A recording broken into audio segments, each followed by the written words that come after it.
Good evening, everyone, and welcome to Dangerous Monday. Da, da, da. Yay, it's kind of a special day today. You'll find out why shortly. I'm just going to click a few buttons.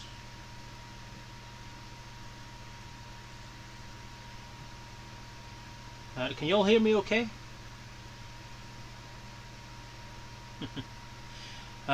Apparently Sims July is having no sound. I can't explain why at all. It's all unreal. Yeah, so good evening everyone and welcome to Bank Holiday Monday.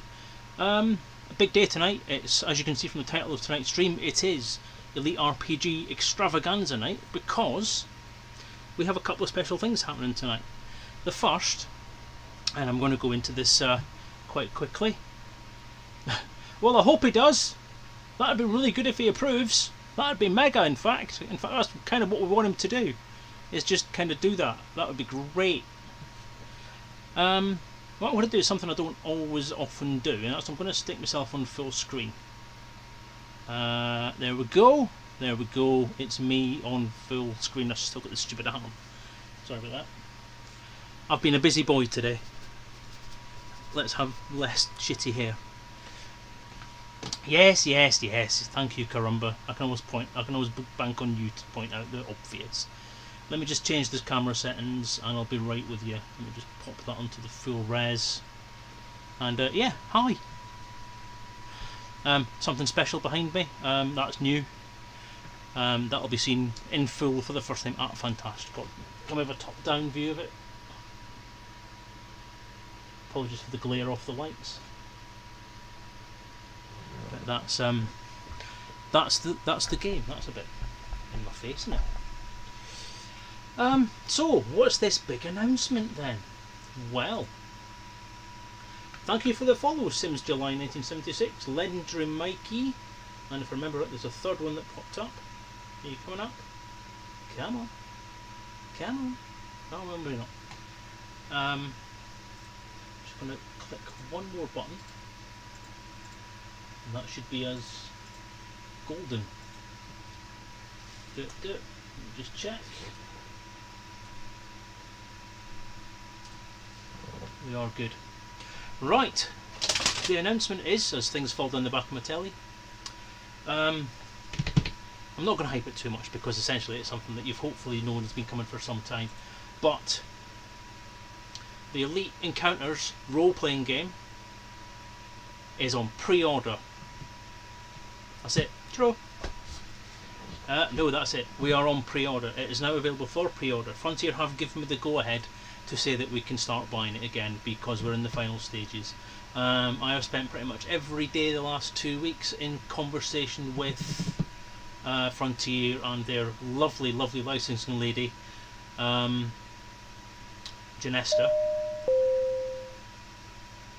My sound is extremely quiet today.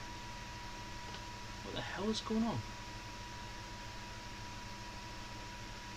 Let me just ramp that up. Is that better?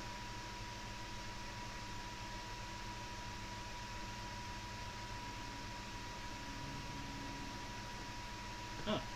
If you go to Elite RPG, hang on.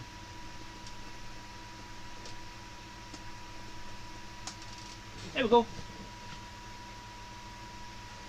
If you go there, there will be a big link on the front page, a big description and a big picture and a big everything. I've been working quite hard the last couple of weeks, as I say, in conversation with Janesta at Frontier, and she has said many great things, which include the ability to have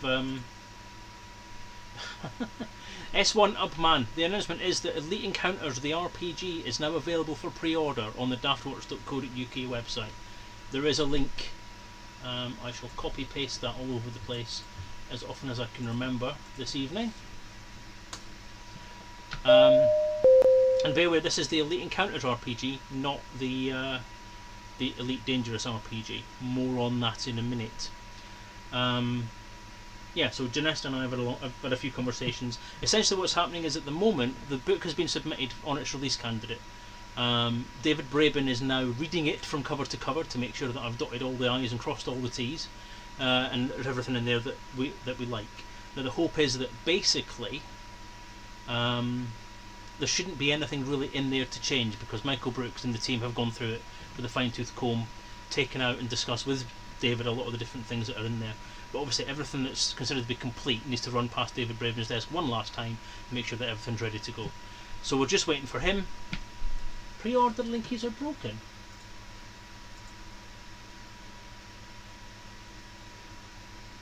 Oh, don't tell me that. Christ.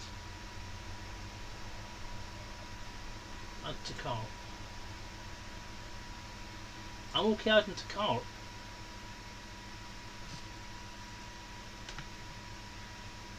I'm okay doing it.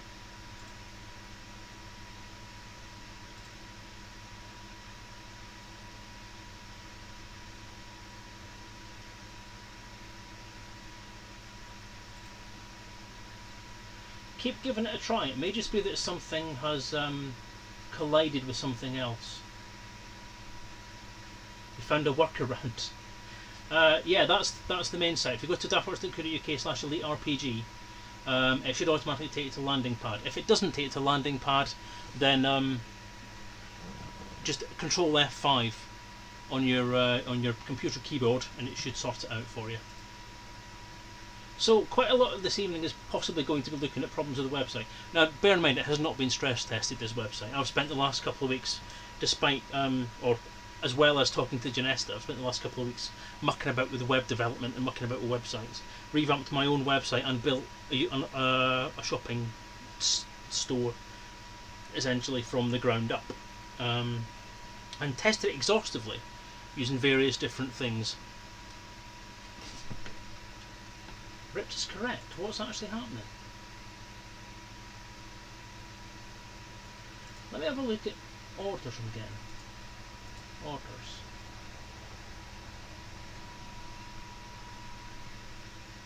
Oh, I'm not getting orders on.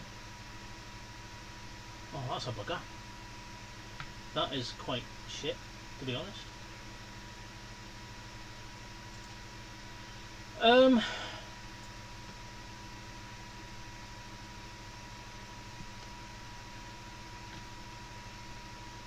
Go into the product you want to buy, don't buy it from the landing page. Can you do it from the landing page? Ah, yeah, that's a good point, yeah. I've not tried the cart from there, believe it or not. It does work for me, though.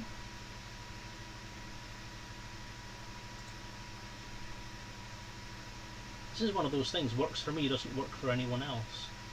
Why would that be? Am I logged in? No, I'm not logged in.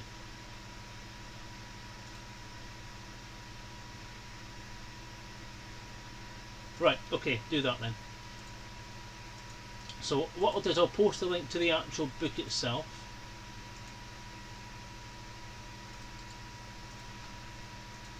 PDF.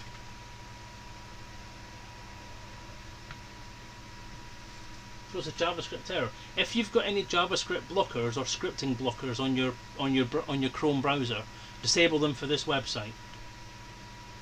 It may. I've obviously got all my browser stuff disabled for my own website, so it may be that. Would you make a pocket version that's cheaper for those who are poor? Maybe one day. There is. I mean, I've got a 20 or 10% off voucher on the Daftworks website for if it's there. I've gone through a lot of negotiation and discussion with different people about how much they charge for this game, and 20 quid seems to be about the right kind of idea. I'm hoping. I hope you agree. I hope once you see it you'll understand why. It's been pitched kind of at the mid-range. I've not gone for the cheap range, which is like sort of 5, 10, maybe £15 for a game, because that was what it was coming up for as the discounted options for the Kickstarter. I'm not going for the full whack. I mean, I've seen 35, 40 quid being charged for ebooks, and I'm not great idea for I'm not really keen on charging 40 quid for an ebook, which is an electronic copy of it, basically. Something like that I would more say is suitable for a hard copy. So something a lot more physical would be that kind of price. But it's just something we're looking for, which is something we're looking at the moment. So we're hopefully going to sort that out. I'm quite worried about that. I mean, are people actually getting onto it now to purchase it? Or to pre-order it, sorry. Plans for hardback. I'm going to see how things go. At the minute, the idea is that the print-on-demand books are going to be softback. But I suppose the more money I've got behind the project at that stage to back that kind of outlay, the more likely it is that it could be a hardback copy that comes out. We'll just see what revenue we get come in, what spare money, because the Kickstarter money essentially at this stage is pretty much all gone. So we're now looking at moving forward to actually getting the release done, getting everything out of the way, and all that kind of stuff. I mean, a lot of the stuff that we're paying for at the moment is actually coming out of our own money, like my money and the wife's money and the family money, rather than thinking, error during checkout. Oh, come on, what's going on? I've been testing this for days.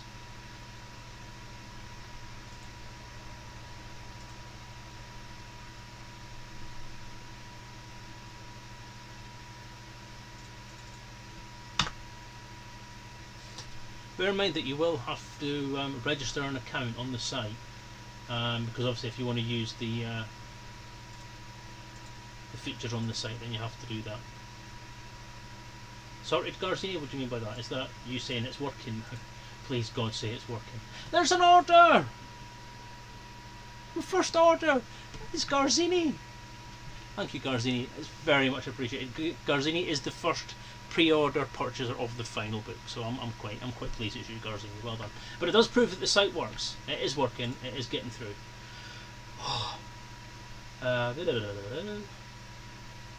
Have you looked in print on demand? Yes, I have. That's how I'm doing the Kickstarter print on demand copies. There was a Kickstarter pledge level, which was print on demand books and loose leaf books. They'll both be produced via. They'll both be produced via print on demand. That's what I'm trying to say. Via third-party company, which I'm kind of sorted out with. There's been about 3 or 4 different options I've had in the past up till this recent day, and I found someone quite recently that was quite a good fit for it and seems to be quite keen to produce it to the level that I want to produce it to. So that's been another negotiation that's been ongoing. I'm going to get this mic down a bit because I'm kind of feel like I'm talking up to it.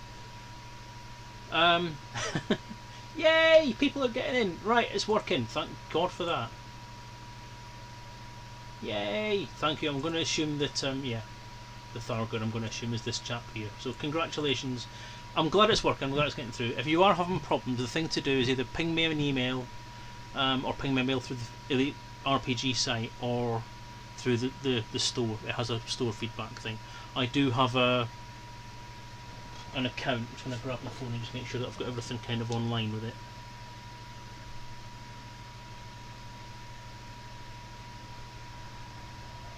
Yeah, everything seems to be coming on there. That's fine.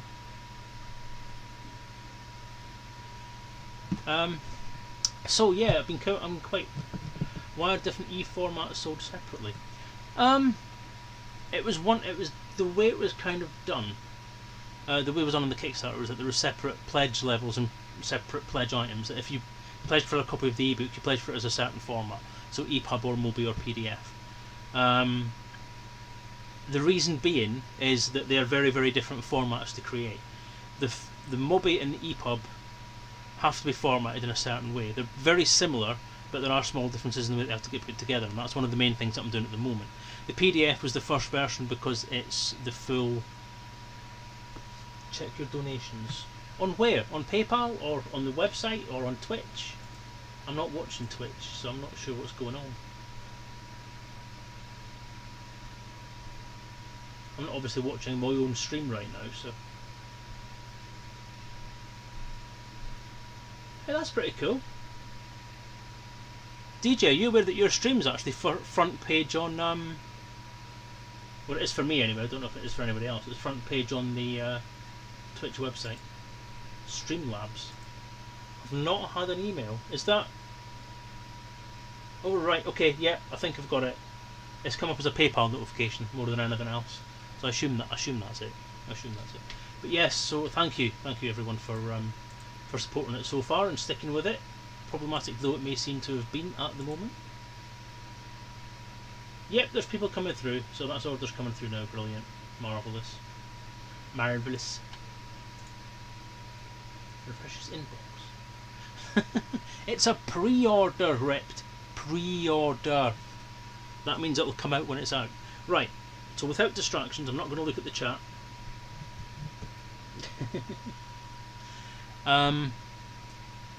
The conversations with Janesta have gone around what the expectation for timescales are and how long it's going to take David Braben to read through the book and how long it's going to take to get that last bit of the jigsaw put in place to get the book out.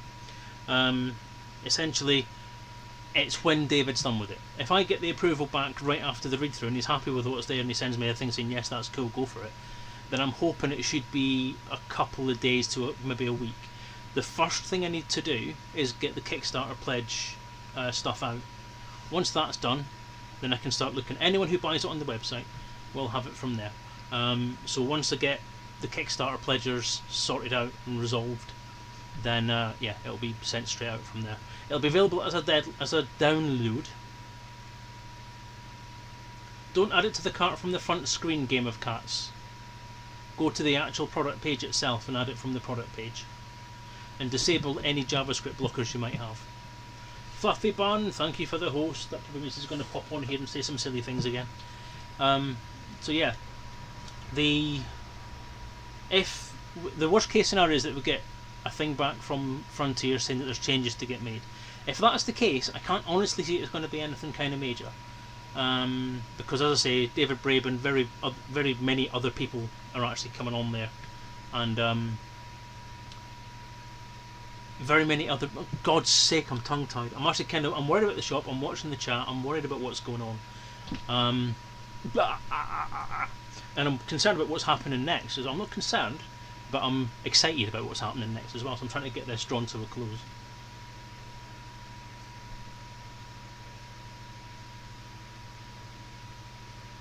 That page works as well. So what is it that's not working?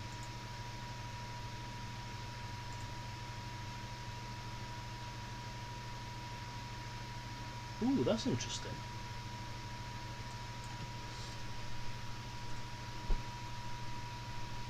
That is very interesting. Alright, I might have found out what the issue is. If that's the case, that is bizarre. Right, okay, let me just log into this for a second. Excuse me for a second while I faff about with websites. It's not fine.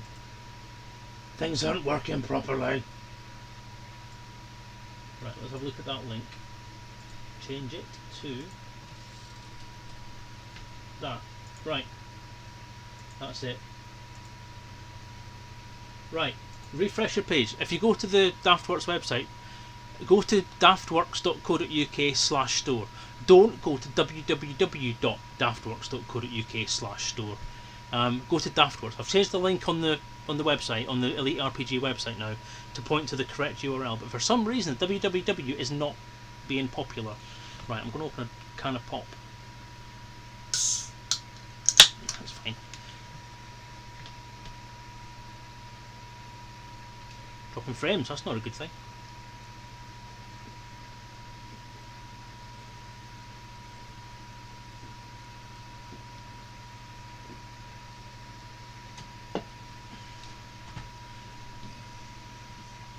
No, Rip, you're not beta testers. I've had beta testers. I've had alpha testers, beta testers. You're just customers. You're not just customers, you're awesome customers, but you're customers. Landing page mentions a coupon code for the 3 format button, but at checkout it says it's invalid. Am I too late? No, you shouldn't be. As long as you get the code.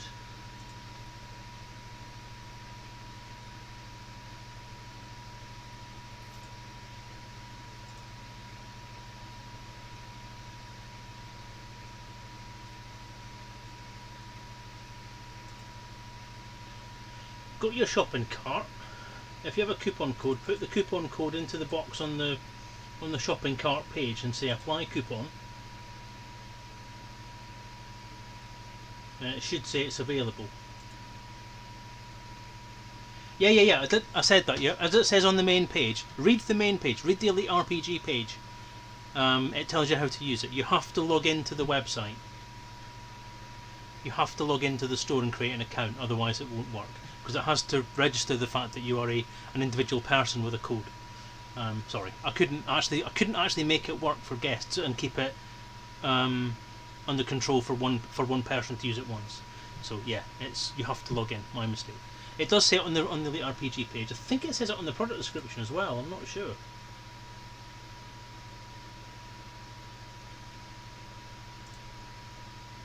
Let me just check.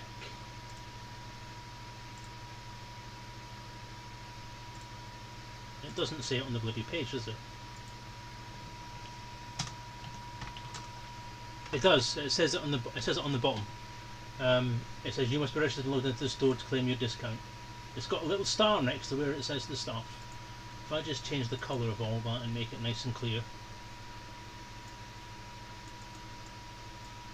you should be able to see it. So if I publish that, sorted. Oops, wrong page. Oh wow! Thank you guys. Thank you for your keenness. Thank you for your generosity. That's what I'm looking for. And thank you for buying the book. It means a lot to have it out to you guys and have it available for pre-order again. You've not missed the discount code. Oh, you missed it. You can still use it if you want to buy another one. I'm only kidding.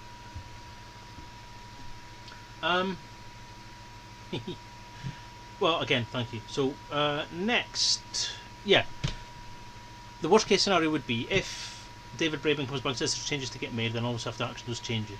There shouldn't be a lot of things to get done because we've been through quite a lot of proofreading and information and stuff like that with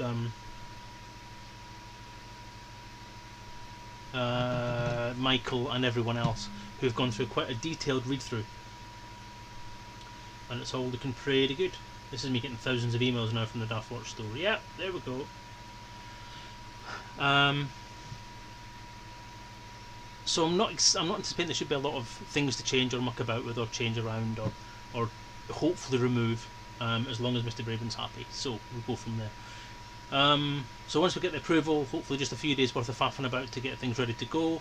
As you see, everything's ready. The actual file itself, the base game, is ready to go. Right, Commander Ripped, the link that Ripped has put on there, take that www out. Do not use www.daftworks /store.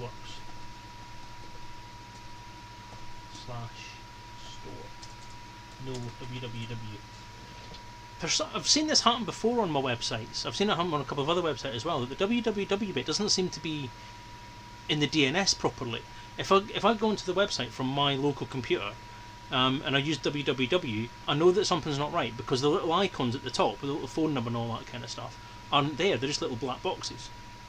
If you then go back in as daftworks.co.uk/store, everything's fine, and that's where it works. So that must be where the problem's coming from. I don't know what that is. I don't know whether that's something to do with the way that the store's registered or anything else. Not anymore. They're not ripped. I've changed it. Control F5 or F5 your front page.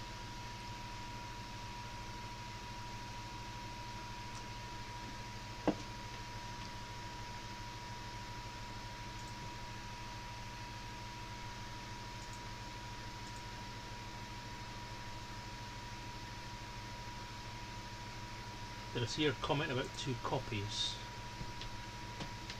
Hang on, Garcini. Sorry, Garcini, I'm tracking quite a lot of stuff at the minute, so I missed it. I've ordered 2 copies. One is for you to give away. Oh, wow! Thanks, Garzini. That's very, very kind of you. That's that's awesome. That's amazing of you, mate. Well, we could do that later on, I suppose, couldn't we? Could do a bit of a giveaway.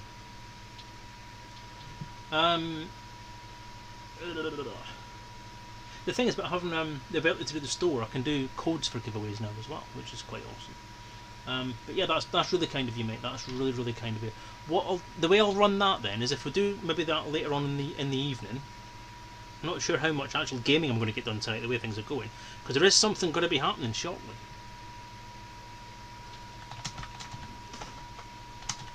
Oh, fizzy juice. So what I'm going to kind of move on from that. So if there are any problems with the ordering, any problems with the thing, then by all means pop me a message. I may not see it in chat, so it's probably worth whispering it to me or sending it through somewhere else. But I appreciate very much your support and your kindness and your generosity and the fact that you're just buying the game. It means a lot. And I'm hoping it's all down to Frontier now. It's all up to Frontier. We're just waiting for them to get that last bit off, and then I can actually get it sent out. And as I said, once the Kickstarter copies go out, then I'll get everyone's fulfillment from the website sorted out. So there's, you know what I'm like with physical stuff. I'm not that great at getting physical stuff done, but as far as the ebooks are concerned, they'll be out as soon as I can get them done, because there's no postage involved, and that's the bit that keeps on tripping me up. I'll be honest, the customs form is a nightmare.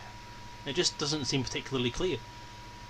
So yeah, the ebook stuff, as I say, the file for the PDF is ready to go now. The file for the EPUB and the MOBI, like I was saying before, in description of how there's a difference between the ordering there's a separation of the ebook formats, is because they are very different formats. What I'm having to do is strip the PDF down to its bare bones, bare text, and include only the graphics that are relevant, because I know that the MOBI format, some Kindles aren't particularly great at reading colour things, and they're just not great at reading anything that's got like a gradient fill in it. It'll look really, really bad. So I'm having to make sure I've got all that sorted out, I've got everything as clear as I can get it, make sure everything's in the right place. And the problem is that the PDF creator that I've used, not the PDF creator, the desktop publishing package that I've used, seems to have a bit of an issue with keeping its text in the right order. So text frames that flow into more text frames kind of don't. So you'll find you've got a text frame that's just 2 frames out of sync. So I'm having to literally go through all the text again and re-edit everything through and put it back into the right order and make sure everything's in the right place. So I'm basically doing a cover-to-cover reread of the entire book to make sure everything's in one place, which is not fun, I'll admit. But it is actually making me pick up a few more little niggles that I'm not happy with. So anyway, right, we have things to move on to at the moment. I am just typing a message to someone. You may be aware, there seems to have been a bit of a rivalry recently, and I've heard tell from some people on these very, very Twitch streams that there's a little bit of dissent, a little bit of bad feeling perhaps. And I want to set this right, because I have been very, very quiet about something. There is another RPG out there. There's another Elite RPG called the Elite Dangerous RPG. Now when it was first launched, and for a few months after that, I got quite a few emails that says, why have you renamed it? I got quite a few emails that said, what's this other one came from? Where's this happening? Are you this as well? I was like, no, I'm not this. This is a whole different project. And I did engage with the guys way back in the start of their project and said to them that I'm really happy that they've done this. It's cool. More RPGs is more greatness. The only thing that can happen with having more stuff coming out is more exposure. So I want to address the fact that people have said there's a possibility that, well, people out there are maybe starting to feel that the Elite Dangerous RPG is standing on my rhubarb. This is very much not the case. My license for this game was 4 years ago, when the licensing model for Frontier and Elite was completely different, right? I took far too long to write this game. Frontier had to move on. They moved on. I never ever bought an exclusive license. Never ever dreamed in my entire world that Frontier wouldn't say yes to another RPG. Because after all, the reason I did it, and the reason that Frontier said it was okay, is because it's a fucking amazing idea. Elite is built for RPGs. It's built for role-playing. And I wanted to take advantage of that. Kind of missed the ball a little bit by all the stuff that kicked off and went on and made things not really work properly. And the Elite Dangerous RPG guys at Spidermind Games jumped in there with the same idea, and Frontier quite rightly said go for it. And they've done it, and it looks absolutely amazing. Now, I've not looked at it for a while. A lot of my plan for today during the day was to try and have a look at it, see where it's grown, how it's got on since I first started looking at it. But I'll be quite honest with you, because while it was being launched and when it came out and when all the hype has been going on for it, I've tried to stay away from it because I didn't want anything from that game to cross-pollinate into my ideas. I said that at the very start when I was developing my own game, is that I didn't want to cross-pollinate ideas from other RPGs into this system. And the same is especially doubly true with Elite Encounters. I didn't want to try and I didn't want any of the other elements of the other RPG to come into my game and there'd be any kind of boo, hiss, you nicked my idea type crap. From what I remember seeing of it recently, the quick look I've had and the quick look I had back then, they're very different products. They've taken a very different approach to the way that it works. Point one being that I'm a single person doing this thing on my own. EDRPG has been developed by a whole team of people who have got loads and loads of talent, loads and loads of pre-existing media that they can use and talent they can draw upon to do this game. So it's gonna be amazing. I think it looks brilliant. It's looked brilliant from day one, whereas mine's looked like a text file for about 2 years. And here we are. So, fantastic on this year will be the first time that Elite Encounters and the Elite Dangerous RPG meet. They will meet in fact and in metaphor. A chap by the name of John Lunn, who is going to have to apologise, I don't know his title or anything like that, but he is one of the head developers of the Elite Dangerous RPG. My non-professionality now comes to the fore. He and I will both be at Fantasticon. He will be showcasing Elite Dangerous RPG and I'll be showcasing Elite Encounters. We will in fact be at the same table, but possibly not at the same time. Although, more on that later. Without further ado, I'm going to stop waffling and I'm going to stop having John sit in the background and wait, because he's here. He's with us tonight. He's watching the stream. I don't know who he is on the chat or anything like that, but he's told me he's listening to the stream.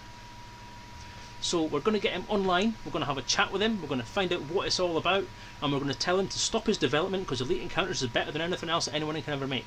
So he may as well just hang up his dice and resign. That's a big joke, by the way. So yeah, what I'm going to do is I'm going to nip off. I'm going to put some hold music on for a bit if it's still playing. I really honestly can't get any sound. I think Skype's nicked all my sound, so I'm not getting anything much through the telly, but we'll see what happens. I'm hoping that I'm going to jump onto Skype with him now, so I'm going to mute everything on the audio. I'm going to connect up to John, and I'm going to hope that we can pop Skype onto the screen for you. If not on the screen, then hopefully on the sound at least.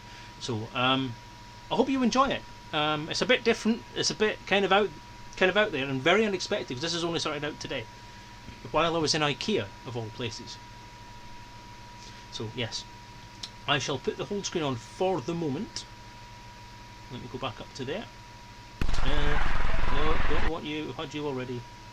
Dangerous Mondays. We'll leave that on there for now, and we will be back in a sec.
And we're back.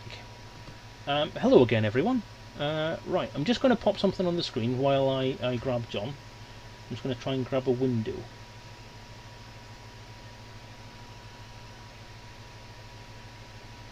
Let's see if I can grab which window it is. Let's go for that one. Or moving up. I don't want to put all the contact details on the screen as well at the same time, so I've just screwed that up completely. So the thing with doing these things live is you never know what's going on. Anyway, without further ado, please welcome to the stream for the first time, Mr. John Lunn, producer of Elite Dangerous RPG. Hello John, you're live on the stream. Now, can everybody hear him? Because I'm not sure I'm getting anything on the screen there. Let's see if I can add a thing. Oops. Add audio input. No, can't hear you. Didn't think so. Let's try that again.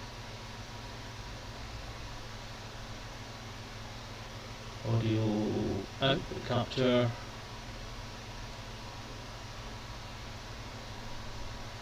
For those.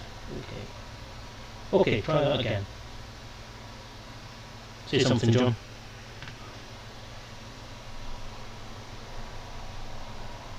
Okay, not good at all. That's not working either.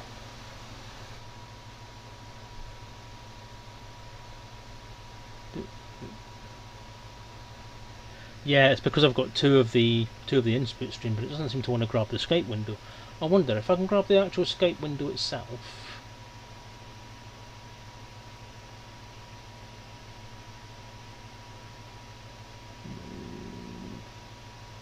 Oh, why is it not working?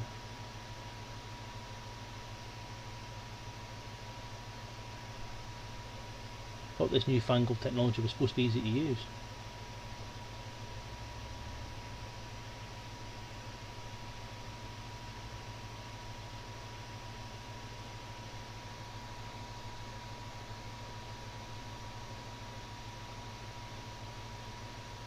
Should be grabbing the headphones.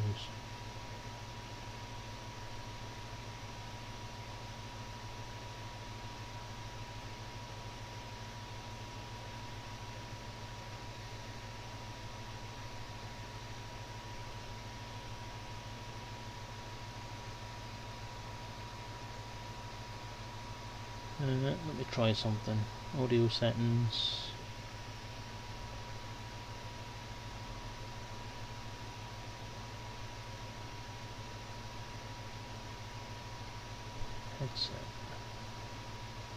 Headset. I wonder if that's where it is. Audio output. Okay. Headset. Try that again, John. Well, good evening, everyone. I hope you can hear me this time. Yay! That should be it, because I'm getting the audio output coming on the screen now. Just let me get the people online to confirm. Yay! Right, I've got confirmation. Hooray! John, welcome to the stream. Thank you very much. So, if anybody doesn't know or wasn't listening about 5 minutes ago when I introduced him, this is Mr. John Lunn, producer of the Elite Dangerous role-playing game, and I believe a member of Spidermind Games. Is that correct? It is, yes. Okay, right. Well, it's a bit of an intro then. Do you want to give us a bit of background about yourself, about Spidermind, about the game, about how it came to be, all that kind of stuff, and just have a bit of a speech to yourself for a bit? Sure, no problem. I'm getting a lot of echo back from you. Is anyone else in the chat hearing Selezen twice, or is that just me? If you've got the stream on as well, you'll be hearing me twice. You'll be hearing me through your Skype and through your stream. So I need to turn the stream off. You have to mute your stream, yeah. There you go. You see, that shows just the level of professionalism that I have entered into your evening. Well, good evening, folks. My name is John Lunn. I am the producer of Spidermind Games is Elite Dangerous role-playing game. First of all, Selezen, thanks for inviting me on this evening. It is an honour to meet the other half. Elite Dangerous role-playing game started about August of 2015. At the time, I was working, normal day-to-day job, boring, nothing particularly exciting, and a friend of mine who is an Elite Dangerous fan like myself approached me and said he fancied writing an RPG. We did a bit of looking into why hadn't anybody thought of doing one, and we very quickly found that someone had, yourself, Dave. So we followed you and decided that we were going to follow your project, and then we started to pick up from your feedback that you were having some difficulty, and boy, can I tell you that we had a huge amount of sympathy, because anybody who can take on and produce by themselves a role-playing game of this magnitude is daft is one way of saying it. Just balls the size of planets, and so I take my hat off to you for being able to complete the project. But it didn't look like, at the time, for us, it didn't look like it was going to happen. So we approached Frontier and we thought, do you know what, if Dave gets his RPG out, awesome, but there's no harm in having two, so let's approach Elite Dangerous. And as you mentioned earlier on your stream, by the time we approached Frontier to get the license, they were a completely different creature to the one that you had worked with back in 2013. So we applied for a full commercial license, and because Frontier didn't want to have to give us their time to check through 400 pages of lore and gameplay, they gave us what they called a lore-free license. So we are fully commercial, so we pay Frontier for a fee to use their material, but if we create something in our RPG which Frontier doesn't like, or if we create something in the RPG that Frontier don't want to have to run with, then they're not under any obligation to do so. Neither are we under any obligation to particularly just take their lore. In other words, we can collect and make up some of our own stuff. And even though that was great in a way, it was a bit of a shame that we weren't able to kind of then have someone we could phone up, a sort of a bat phone direct line to Frontier every time we had a question about something. So we were just given the license, kicked up the rump and told, off you go and crack on best speed. And so that's what we did. And we decided to, as we were going for a full commercial license, we'd need to ask for a mighty amount of money through Kickstarter, which we did. And thankfully, and God bless all of our backers, we were able to raise significantly more than that. And what that allowed us to do was to bring in a team of people to help us put together an RPG that's as close and honest to Elite Dangerous as we possibly can. But before I go any further, are you guys all getting me, or am I dropping in and out every so often? I'm getting you. You're not dropping out, but you're getting the pause. You're getting this like pause in between words now and again.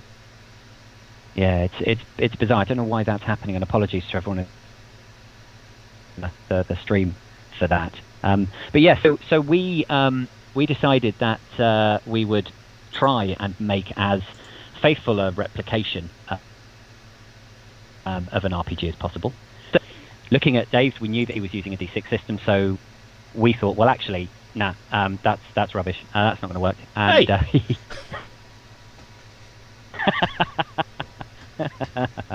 Sorry, I just wanted to get my own back. I was listening to your Twitch from the beginning. No, we just wanted to do something different, because the great thing about our RPGs, it's like people playing on the PlayStation. People don't buy a PlayStation and then just play one game. RPGers don't just play one game. What we're hoping is that people who are really into their RPGs love the Elite Dangerous Galaxy, love the idea that there are RPGs out there to play, and the best thing they can possibly do is buy both. That's what I've always said. So yeah, completely agree with that. Yeah. So we've gone ahead and written a core book. We've got 4 supplements that are coming out with the core book, which are currently being written now. They will be available to be distributed to our backers by the sort of end of January.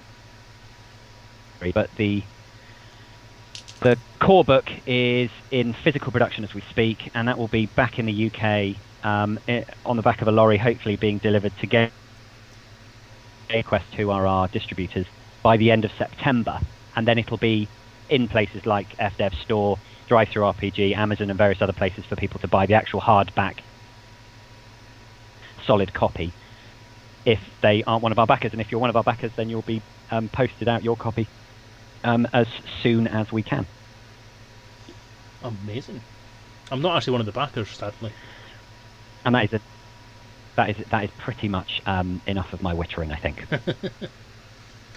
No, I mean, I was going to back it, and then it got to the end of it, and I thought, you know what, I'm going to wait. I'm going to hold off, because if I back it and then I get all the updates and all the information coming through, again, I could risk cross-pollination of your ideas and your concepts or something of mine. So I wanted to keep myself isolated from it to an extent, because obviously you've just confirmed quite a lot of things I was thinking, that you've taken a very, very different tack, and it seems you've done it very deliberately, which is actually a pretty good thing to hear. I wasn't aware how much aware of the Elite Encounters project you were.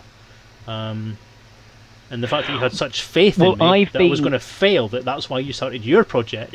We'll come back to that on several occasions, I've no doubt, over the next couple of months. But to be fair, you're not the only one, so it's an honest thing to say. It was one of those things where we felt that if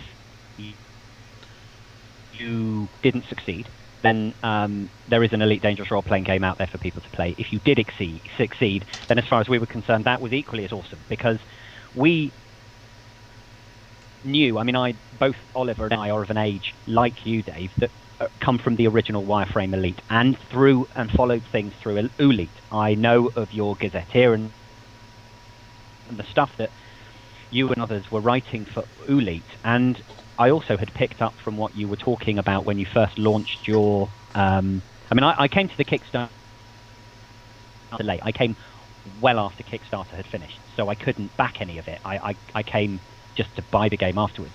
But I'd seen from all of your updates that you were making an Elite Dangerous role-playing game that actually allowed you, or at least the initial plan was, to play in any time scale that the player wanted to. Is that right? Am I right? That was saying the that plan, you yes. could pick... That was very much the plan. Yeah. So our view, and also to a certain extent, the limitations of our license was, we couldn't do that. We had to go Elite Dangerous role-playing game. And by the way, just to let you know, Frontier would not let us put the at the front. So it is not the Elite Dangerous role-playing game at all. But it is a role-playing game in the Elite Dangerous galaxy. That's the stuff now. So yes, we were cheekily able to get the crate in because it's an amazing ship, and that's only because we made it up. But we had to stick very much closely to what Frontier developments are doing now. Whereas I know with you, you were very much to do with the lore and history leading up to where everybody is now. The arrival and then the removal of Galcop, and then the replacement of Galcop with the Alliance and so on. All of that sort of stuff we couldn't touch, really, because that wasn't, apart from the odd nod, that wasn't what Frontier wanted us to do. So we had to approach it differently, and then it made sense from a mechanical point of view to sit back and go, okay, what system do we think would match the way we want to make the game? And making it a D10 system seemed sensible, so that everybody will be like, oh, awesome. So Dave's is D6, John and others are D10. Awesome. Get both. Let's see how they play. And so kind of that's what I'm hoping people will think. And I hope that's what they do as well. Yes. Now that all sounds perfectly reasonable, perfectly sensible as well. You're right. I mean, a lot of the things. Frontier was similar to me. They wouldn't allow me to put the in front of anywhere in my game title. I actually had to change the title quite a lot in the last few months, or the last few weeks, sorry, to make sure that I fit in with what their licensing model was then and what it is now. So yeah, and as you said, neither of us bought exclusivity. I'm sure that would have been well beyond our price bracket. Well beyond it, yeah. It is very interesting actually, because as I said, we've all come to it from a different kind of point of view, and we've covered a lot of different ground from different sides as well. So obviously you've got the loreless license, which means you can basically just go ahead and do whatever you want to do and be more creative in what you're doing as far as the setting's concerned and what comes from that setting. Whereas mine still is, as you've said, quite grounded in the history and what's come before, and that's where I've kind of concentrated a lot of the content, and especially some of the scenarios that I've developed for it as well. Some of which sadly aren't going to be in the book now because of word counts. So it's I think people would benefit from buying both games, I think, and I know a lot of people probably wouldn't expect me to say that, pushing another product, but I think people would benefit a lot from buying both games and having both sets of lore and both sets of information there to have as complete an experience as they can get, and I'm completely okay with that, completely in support of that kind of concept. So well, yes, I mean, I wouldn't expect anyone who liked Drew's book Reclamation, or in fact Alan's Lave Revolution, to then say, but whatever you do not buy the other novels that have been produced. Oh right, yeah, definitely. In the Elite Dangerous universe, because that would be a bit mad. And I think it's the same with us. I'm certainly going to look forward to getting a copy of your game, because you will contain so much more than ours does in different areas. And yeah, I mean, if I reckon there's going to be a big market for people who are Elite Dangerous fans who might not necessarily be, hardcore RPGers, but nonetheless, because they are fans of the galaxy within which we have based our games, yeah, they will want to get a copy of it anyway. Yeah, and that's how it should be. One community, one game, one genre. Yeah.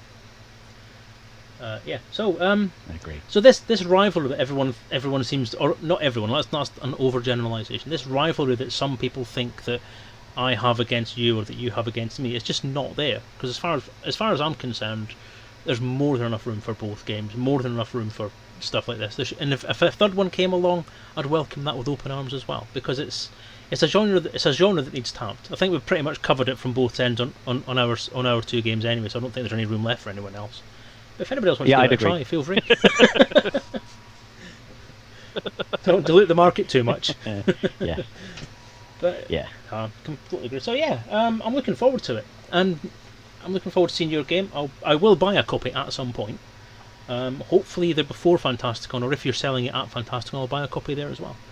But no, we're not able to sell just yet, because unfortunately, as I'm sure you are only too aware, I heard you talking earlier on about print issues and trying to get the PDF right. Well, we sent our PDF print ready off to the printers, and they came back with stuff I didn't even know existed in the world of print.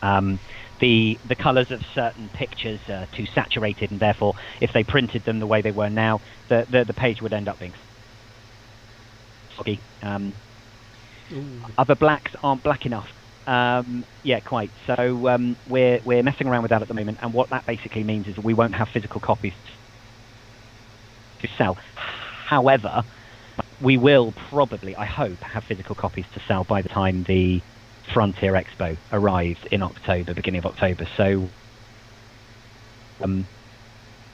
it's not all a shame. But I was hoping to have a nice big fat pile of them in at Fantasticon to sell, but oh, that's a shame. I'll have my folder. Yeah, and I'll have my folder as well. Exactly. We also need to stage a press photo. We need to stand there like Floyd and Mayweather and eye each other up, and then we can have underneath the caption, Elite Encounters, EDRPG, You choose. Buy both. There you go. I'm already thinking of a massive poster we can have outside the venue. I've got it in my head already. I'm designing it as we speak. Do you think we'll get a 20 million each like they do? Well, we can ask. If Frontier are listening, I suppose we should. we're available. Yeah. This summer, Madison Square Gardens. And worth every. Exactly. Yeah, as Mr. Junk says. Battle of the Folders. Folders. Absolutely. Cool. Well, I must admit, your opening speeches kind of answered most of the questions I had. Ah. I was going to go through. I was going to kind of ask you sort of where your inspiration came from, but you've already told me what that was. You've what the no lore license meant. You've explained that. So yeah, you've kind of left me with nothing to say now.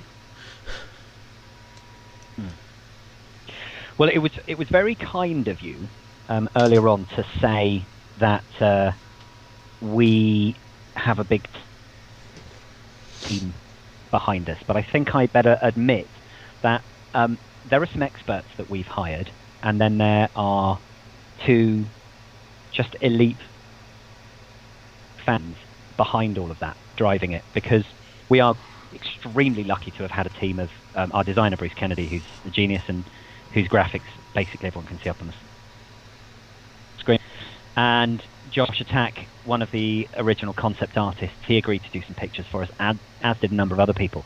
But the main engine behind this, thankfully, has been driven by elite fans. Oliver Hume, who wrote it, is an elite fan, and the main artist, our key artist, whose picture you can see there you go, the big one there, is Kevin Massey.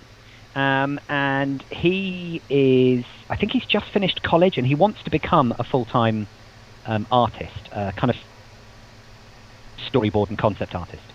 And when we approached him, he was taking commissions from people who would pay him like $100, and he would do them a commander portrait. Oh yeah, I remember that. So he would paint you in the foreground of one of your ships. And so when we approached him and asked him to be on our team, so there are a huge number of have-a-go rank amateurs leading this charge. But of course, with everything, if you're going to try and make a success of something, you've got to start somewhere. And why not start in a project that you are extremely passionate about? Exactly. Yeah. And that's why we chose, Elite Dangerous. It's also the exact same reason why I chose to write an RPG in this universe. So I can relate. Yeah. But I've got a couple of questions for you, because you are. I mean, we read a lot of material that was produced by you and other people when you first started the whole Elite Dangerous project. Because as I'm sure many of your viewers will know, you were instrumental in the formation of some of the lore for Elite Dangerous. Yes. But was that because you had already been involved in it from the Elite page? Is that where you... Ultimately, yes. It was to do with the Elite fan site I put together years and years and years ago, but before even Elite came along. It was Elite that pushed it into the foreground, and it was primarily Drew that kind of pushed that site's knowledge out into the main media. But it was Alan Stroud who brought that to the attention of Frontier themselves, and very kindly arranged for them to get in touch with me and get me on board, which was very kind of him.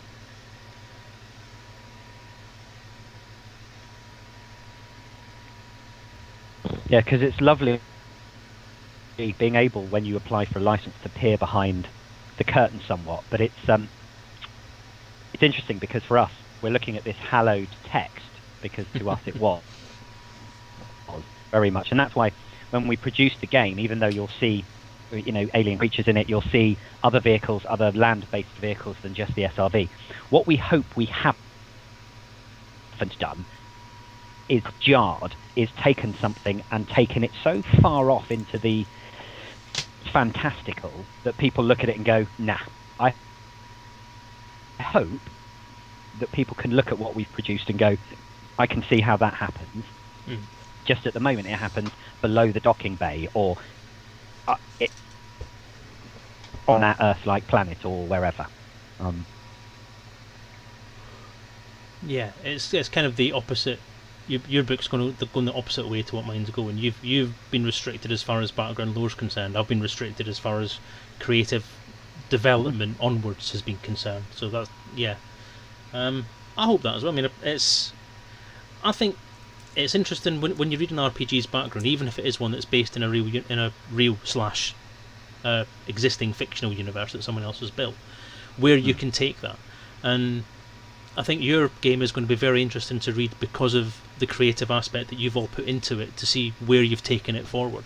That's the bit I'm really looking forward to, because the lore person wants to read everyone else's lore as well as his own lore. Because I've reading my own lore for the last goddamn 3 years. Yeah. I don't honestly think that anyone could be critical of it, because it's your imagination, it's your creative outlet, it's your take on what's going to happen in the future and where things can go. And I think that's going to be just as interesting, if not more interesting, to read than the established stuff that's gone before. Yes, and I would also like to think that even if people disagree with some of it, or maybe not disagree, that's too harsh a word, think that they can create something just as good, I hope that the mechanics of the game allow that. I noticed on your poster earlier on that's behind you, you talk about, you can take characters from some of the pre-gen setups, the stuff.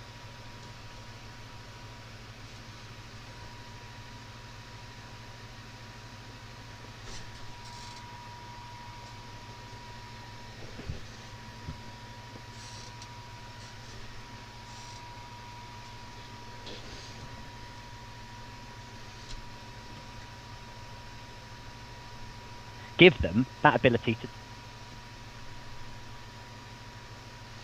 Yeah, and that's how it should be. I mean, I've always described this as being a framework, rather than actually writing someone's story for them. What an RPG does is it gives you a framework to build stories on.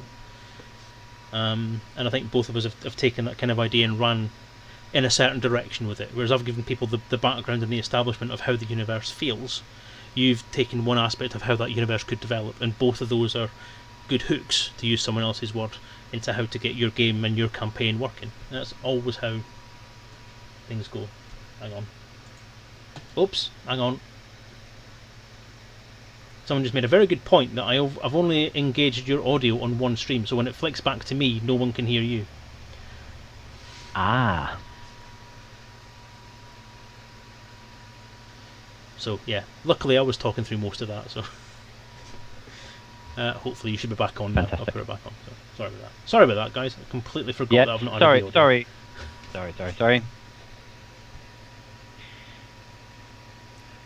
So if you add up the... Sorry. No, carry on. I was going to say, if you add up the number of years you worked on the original fan site, how long has it been that you've been working sort of behind the scenes? If I'm going to be honest, right, when I was actually at university when I came up with the first idea for doing an elite role-playing game, and it was called Elite Adventures, and it was all printed out on a dot matrix printer at university and played with a few guys at uni, and then after I left uni it was played with them. So technically this game has been in development, if you want to take it right back to the very start, since that game was brought out, which was 1997 or 1995 it might have been. Let's say 97, because it seems 4 years after I went to university. Yeah, so 20 years in development, you could say. The Elite RPG stories that I started to write was when I was at high school, so that would have been 1989. So that's about as far back as the entire contribution to the Elite milieu goes. The Elite website I started putting together was probably about 2005, if not just before that. That would have been just before I got involved with Elite. So there you go. There's your milestones. And what would you like to see? I mean, obviously, the game is developing, but what would you like to see FDev concentrate on? Well, they need to get rid of this dinosaur crap for a start. I mean, Jesus, where'd that come from? That's a bit 90s, isn't it? Jesus, and this coaster stuff. I mean, I remember playing Roller Coaster Tycoon when I was about 12. They should stay with people that are 12, really. I mean, space sims are the way forward. They need to concentrate on getting stuff out for Elite Dangerous and just leave all this other rubbish to one side. Let people like Electronic Arts deal with that crap. Seriously. There's no money in it. No money in it at all. No, seriously. Well, if they can develop... Sorry, carry on. If they can develop crowds from Planet Coaster, and if they can develop real-life animals and interaction with your surroundings on the Jurassic Park, then I see it all as purely moving towards Elite Feet. That's interesting, because I've said exactly the same thing for years. When Planet Coaster first came out, the first thing I said about it was, oh look, crowd mechanics, I wonder where they could use that in Elite Dangerous. And then, as you've just said, yeah, the dinosaur mechanics and the creation of livestock and living creatures on other planets would be quite an interesting addition. So yeah, I've said the same. Everything that Frontier do is working towards expansions for Elite Dangerous. I completely agree with you on that one.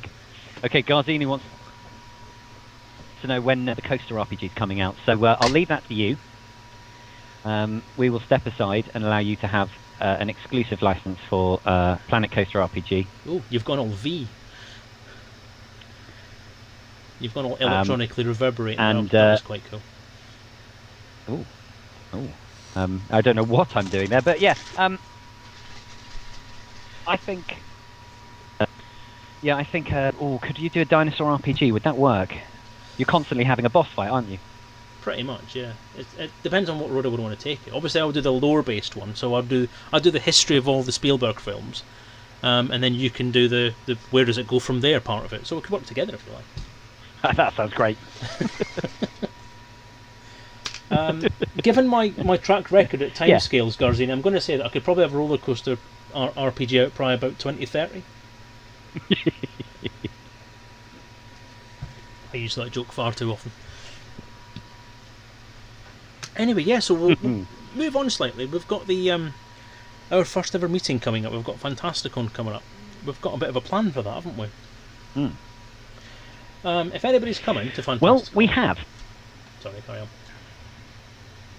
No, that was it. I was just concurring with you, sir. If anybody's going to be at Fantasticon, it's going to be worth looking out for us, because Fantasticon will have a role-playing game room where both John and myself will be running sessions of our individual games across the weekend. The plan is, for myself, I don't know what John's plan is specifically, but my plan is to do at least 2 a day, running a session of the RPG in the RPG room. If John's plan's roughly the same, then that's fair enough, but we'll let John answer that one himself. But the big news is that we have agreed today to run a session of each other's games at Fantasticon, probably on the Sunday, to give us time to read the bloody things first for a start. Yeah, quite. Swap folders overnight and read up. So yeah, if anybody wants to be involved in that, and it'd be very interesting, I think, if we could actually play in the sessions where the other is GMing our sessions as well, just to see how things go, and heckle, obviously. That's just fun. But yeah, we'll see how they go. But I don't know. I can't speak for John, but I'm really looking forward to that. I think it's going to be an amazing challenge, and a lot of fun. So, John, how do you feel? Well, I get to jump in here with an immediate excuse, and that is being the producer of game. I'm not the writer, and therefore I am more ignorant of EDRPG and its rules than the writer is. So I would love to have a go of it, and I think it'll just be a huge amount of fun. You're going to have to bear with us whilst we dodge our way through, but it'll be fine, I'm sure, he says. I've bodged my way through my own game for the last 3 years, so yeah, I'll be used to it. But no, I think it sounds like a lot of fun, and I think John's a very brave man for not being an actual... I don't know if... Are you an actual role player as well?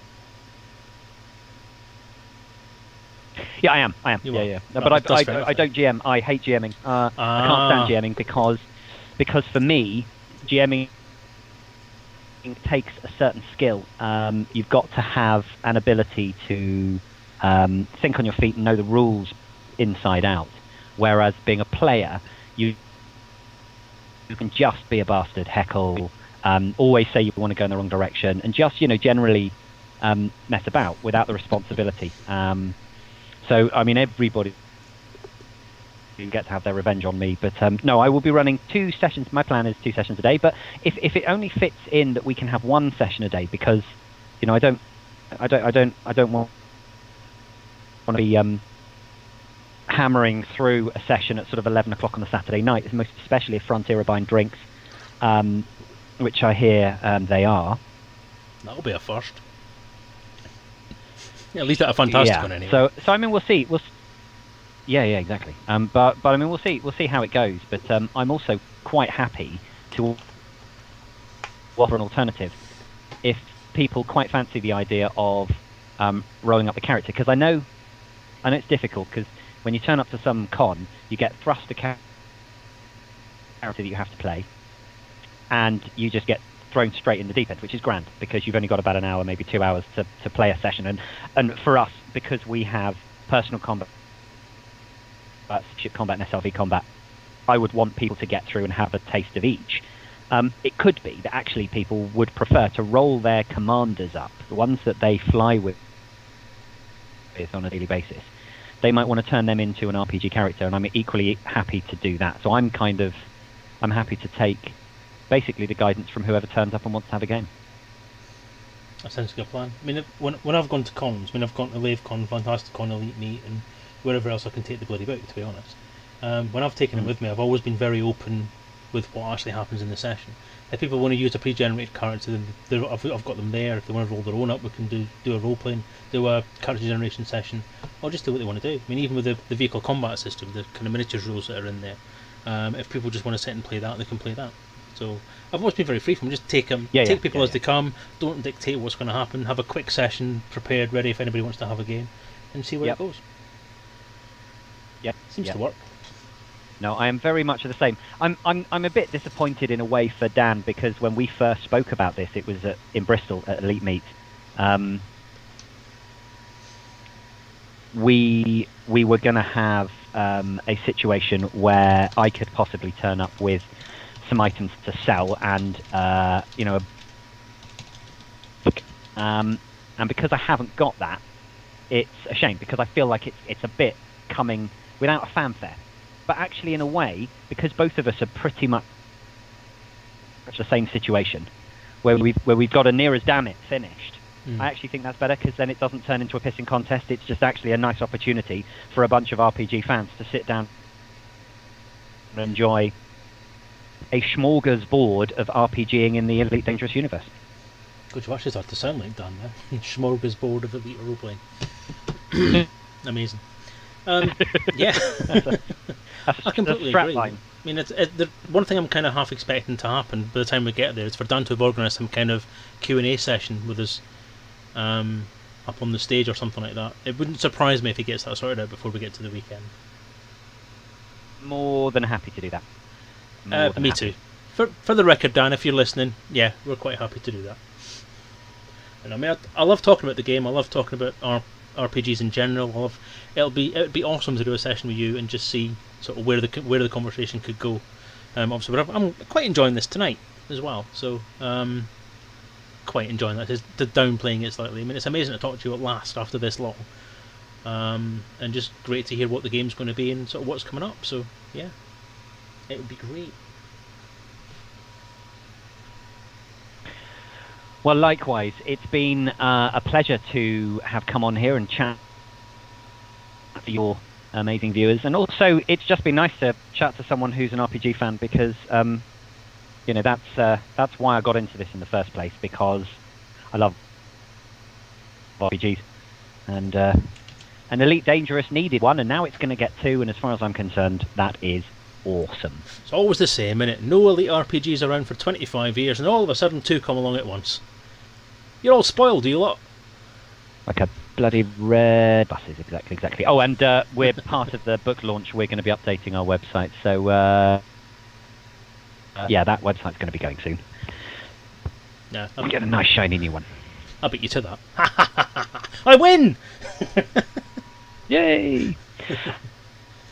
No, apologies to everyone who's getting reverb. Yeah, apologies for that. I don't know quite what's going on. It's very Dalek-y. It's pretty cool. Yep, I am in fact a Dalek. There you go. I like the Gogs' comment there. Your option is to go right or left. Player, I go back. He knows how I play as well. Yeah, I think from the sound of it, we're similar players as well, because exactly. I love pissing GMs off. It's what makes my life fun. And then I try and run these things at conventions, and everyone takes the piss out of me as well. So it's always fun. So what's your favourite, apart from obviously Elite Encounters, what's your favourite RPG? What would you play of an evening if you had a chance and a group? If I had a group and I had a chance, well, I'll be honest. I'd love to play yours, which I will do at some point. But what's my favourite? Oh, bless you. What's my favourite? That's a very good question. It's been a long, long time. I must admit, I'm actually thinking about getting back into to D&D again. A guy that I used to work with got into D&D recently, and he's kind of sparked off my interest in it again. So I'm thinking about getting a copy of 5th edition and perhaps joining him for a few games. Absolutely loving it. I have recently bought the new edition of Warhammer 40k as well, which apparently is very, very, very easy to play. Oh, okay. So I'm quite looking forward to that as well, actually. So there you go. What about yourself? Same question. Never played Warhammer, but yeah, never played Warhammer, but 5th edition D&D. I took years and years off playing RPGs when I was in my previous job. I was in the army, and there just weren't any. There weren't any RPG groups around when you needed one.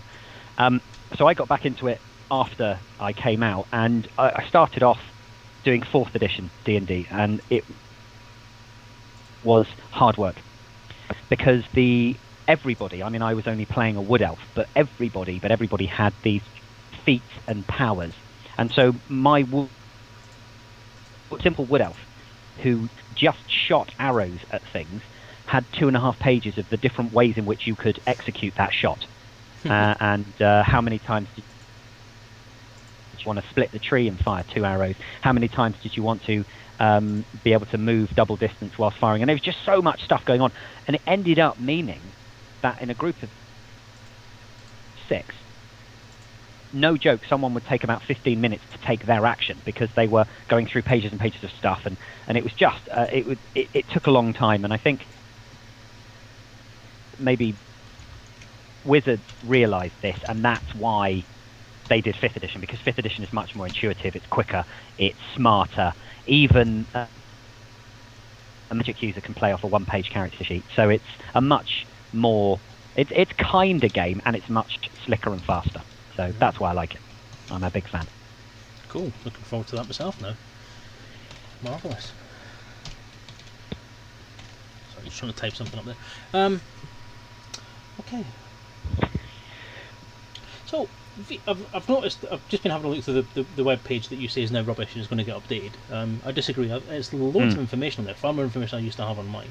So I'm quite jealous of this now. But Spaceship Guide, 60 ships for the Elite Dangerous RPG. Have you put any... You said earlier, you mentioned you got the crate in there as well. Have you got any of the other ships from the Elite milieu, or have you got any of the Elite ships in there or anything like that? Or how far does your immersion into the other games go?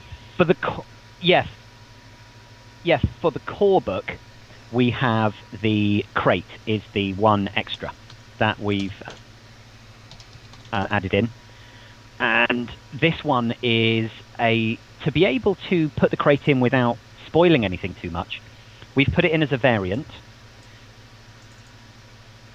We've put it in with, I don't know how you, and in fact it'd be interesting to find out what you think about this, how you would construct the crate and where you would put it in the ships of the game at the moment. We've put it in as obviously as a small-sized ship, but with 2 medium weapons. So it's got a fairly decent chunk of firing, of hitting power, but it's not massively over-spec'd. In fact, I was just about to pull up the specs, and I'll be able to tell you a little bit more about it. But that's the only one that's in the core book. Everything else is everything else you'll recognise. But we are going to be putting in some other ships into the supplements. I don't know exactly which ones have been decided upon yet, so I think that's going to have to be something, and that's not me being obtuse, but that's something I'm going to have to let people know a little bit later on. But yeah, so it's we've got, let's have a look. It is got so it's got 2 size 3 internal components and 1 size 1. So it's got bugger all space inside it, but it replaces any space inside by the fact that it's got 2 medium weapons. So it's basically just a fighter, just a slightly bigger, musclier fighter, and it is one that's designed to come out of the bigger ships. Oh, interesting. I've just found the page for it, and the image that Josh Atack has done, and that looks gorgeous. Yeah, it does. It does. They should have put that in instead of the Taipan, if you ask me. But that's just me. Yeah. And what's this new one they're going to be putting in? Is that going to be something like the because isn't there one that was originally discussed but hasn't arrived yet? I can't remember what the hell it was called again. There's a Panther. What was the really big one? Remind me. The Panther. That's it. Panther Clipper. Yes. Yeah. There's been concept shots and model shots of that one around, but they haven't pushed it any further yet. And they've kind of teased one with the new update as well. The beta that's out. They've mentioned in one of the screenshots for multi-crew the Type 10 Defender. So people are kind of wondering what that is as well. Interesting. Oh, you still there?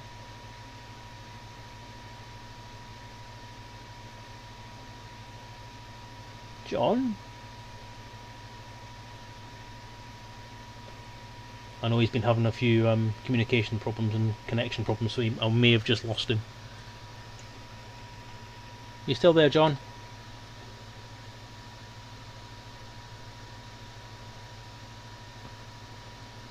Earth calling John. Oh, you're back. Yay! You're back. Oh, sorry. I just completely. I went. I don't know where that took me. Sorry. You got to the point where you said that there was a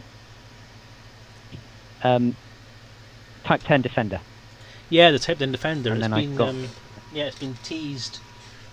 Kind of. I don't. The community is not sure if it's deliberate or if it's an accident. But in the multi-crew screen, there is mention of a Type 10 Defender as a ship that can do a certain thing. Yeah. But is that not going to be like the? The American Air Force have a type of Hercules, which is more of a, the transport plane. They have a gunship version of that in the in the US Navy, and it's called it's an AC 130. 130 Lockheed. Yeah. Do you think the Type 10 is? Yeah. Do you think the Type 10 is going to be, the Defender is going to be like that? It's going to be basically a Type 9, but just rippling with weapons so that it can take on anything and is indestructible. I mean, I like that theory. Whoever came up with that theory, I love. I love it. Yeah, completely agree. I think it'd be a great idea, and I hope it is, to be honest, because it sounds like a great idea. If it isn't, and it's a whole new ship, then fair enough. But I think they do. I don't know. I'm saying it'd be nice if they did, but I've said quite a lot the last couple of weeks about just taking a ship design and changing it slightly and calling it a different ship. Yeah. I'm not entirely sure whether I'm keen on that idea, but if they can take the Type 9 and make it into something that's worth flying as a gunship or an aircraft carrier or something like that, then that I think would be pretty amazing. Turning a Type 9 into an aircraft carrier would be awesome, especially if they use the multi-crew options and have, say, like 5 or 6 fighters in it. I don't think I'm giving too much away here, or betraying my license and non-disclosure agreement by saying that in the art book that some of the backers got. Am I right in thinking that there is in fact a concept drawing done by Josh, which had fighters deploying along what looked like some kind of launch runways that were fold-back wings. Yes, that sounds familiar. Actually, I've got that book, and I can't talking remember. about. Yeah, I do. I remember it very, very vaguely. I remember it. And that piqued my curiosity, because I thought, a multi-crew aircraft carrier where you can bring crew on, but instead of someone being the gunner, everyone is just a pilot, and you can deploy them, would just be awesome. It would. I was kind of hoping that's what they were going to do with things like the Corvette. Yeah, I mean, it is a bit crap that you've just got, you've got one fighter being deployed from a Corvette. Yeah. I'm hoping they're going to expand that, because one of the things I always tend to say is that Frontier build frameworks, and I'm hoping that they'll build on the framework for the Corvette and all that, and just give them more space as time goes by. Because it would be awesome just to build that up and have these gun platforms. It would make multi-crew and multiplayer a whole different beast to play. It would be amazing, I think. Like Artemis on Elite.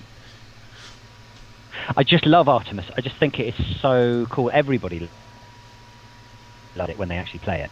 I've played it once. I played it. Such a good game. I think it was Fantasticon 2 years ago. Yeah. Because they have it at LaveCon now. So if anybody hasn't been to LaveCon, I strongly recommend they get themselves across to it, because it's awesome. Most definitely. I would agree. I'm a big fan of LaveCon. I sadly couldn't make it for the first time this year. Gutted.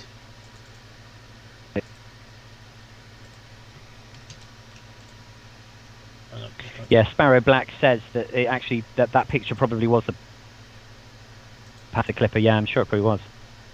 It probably was, yeah. Oh, come on.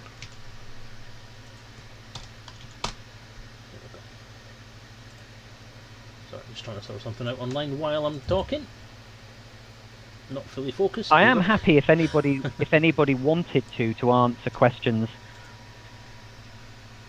from the chat. If anybody, I'm sure people probably would have put stuff in there, but if anyone's got any questions, I'm very happy to answer them. Yes, feel free. I meant to say that a little while ago. Thanks for putting that in there, John. See, there's the unprofessionalism coming through again. No. That's right. But what are you playing at the moment? I know I caught up with your you were doing Selezen plays on a Monday night for a while, but the last time I watched you were out and about somewhere in your ASP. Are you still?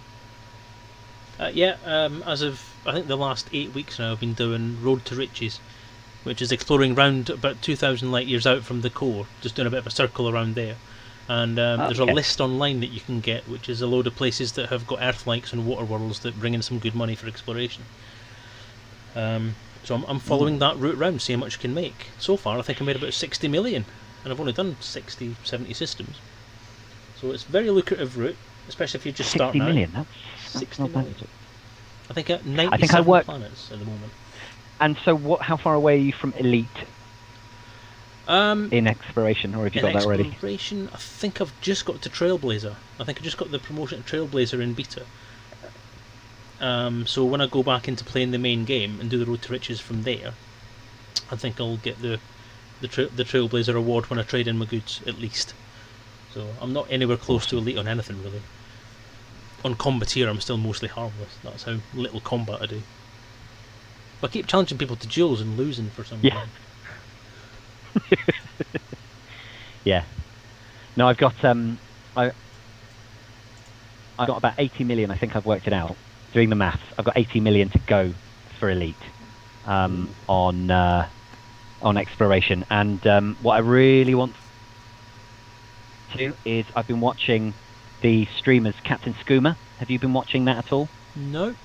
He's heading out. I think he's following one of the Distant Worlds expeditions, and he and his buddy are RPing an actual expedition. So rather than two players streaming, they're actually playing the characters who are the commanders, and it's brilliant. It's really good. If anybody hasn't watched it in the stream, I recommend it, because it is such a good a little video, and it's only 10. They do 10-15 minutes a pop, But it's brilliant, really, really good. And they're going all the way. They're doing Sajay, and then they're going up to the top to Beagle's Point, and then they're coming the long way home. And they're going to some really quite cool stuff. I don't know. I might. I don't know when I get get that itch. Go out then. Cool, nice one. That sounds really good. I might have a listen to that. So do you want to pop that link in chat for people? Oh, now you want me to work? Yeah. Gonna work for your money here. No free rides. Pimp your game, but you got to pay for it.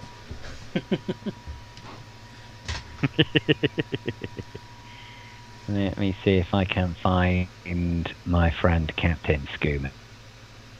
Here we go. There we are. Yeah, it's he is Danish, Dutch, Finnish, Swedish, Norwegian, something like that, and he's teamed up with a. Oh yes, can you show the Panther Clipper art, please? Have you got a copy of the? Have I got it on the hard drive? Let me just check. I'll see what I can do. That art book, Dave. Let me just check on my vast hard drive full of crap. It's Yes. there. Are you whilst you're looking? Are you coming to the Expo in October? I am indeed. Fantastic. Are you going to be streaming from there? Are you in It's unlikely an I'm going to be official streaming. capacity or a fanboy not capacity? Officially.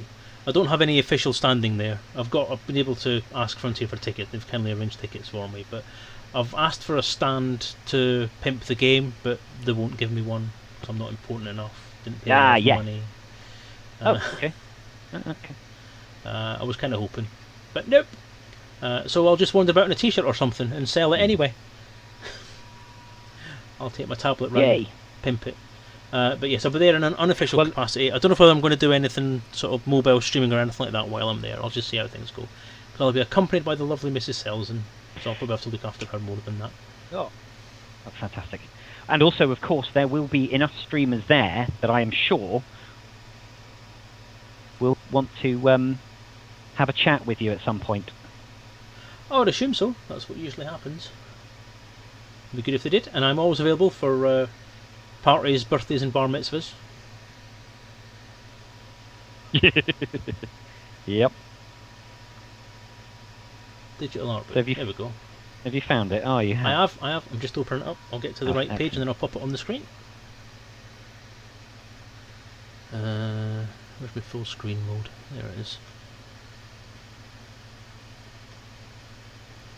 Come on. There we go. Sorry, unprofessional. Just talk amongst yourselves for a moment while I try and find this picture.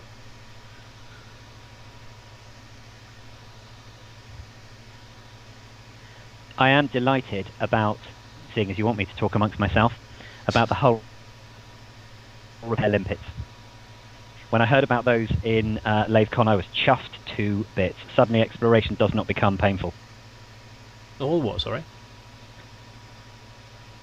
Hull repair limpets. Oh, hull repair limpets. Yes, that does make me quite excited actually as well. Because my hull is suffering a little bit. Because like an idiot, I came back from my big exploration run out in the galaxy and then forgot to actually repair things. Okay, I've got a couple of screenshots in here.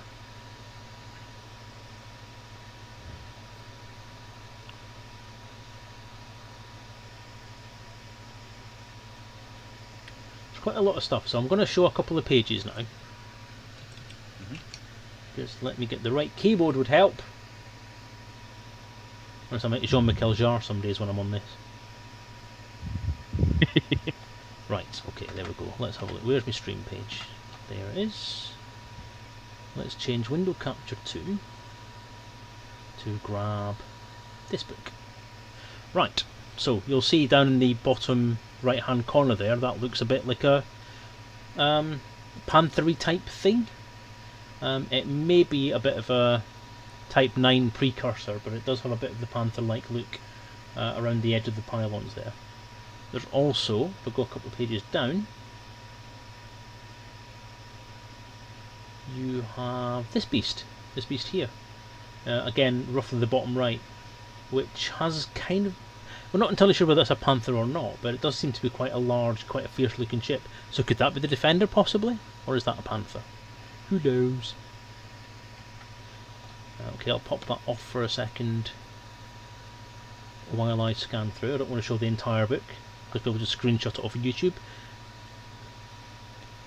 Not that any of you Elite fans would do that, because you love the game too much and you just... Well, if you could buy this, you'd buy it. The second pick. Yeah, that's the one that is... People have said it could be the Python, but people have said it doesn't look enough like the Python to be the Python. Python never had big wings like that. It always had the rotating... New tongue. The rotating engine. And that ship doesn't seem to have that. Come on.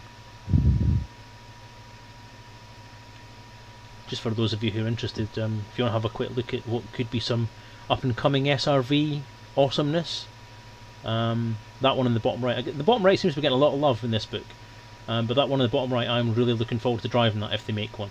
I will be using that as a lorry, and I'll just be driving across planets and delivering fish, because that's what makes me happy. But anyway, pop.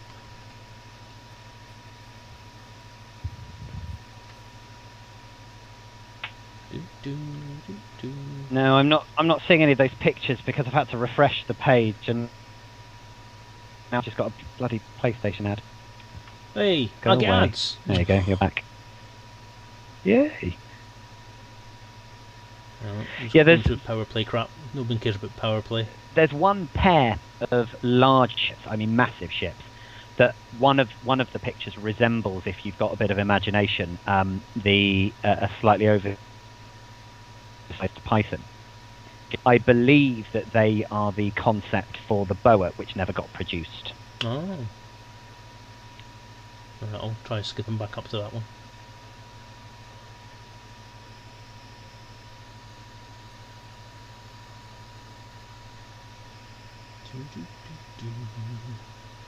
God, this book's pretty big. I don't remember it being as big as this. Oh, there's a Corvette.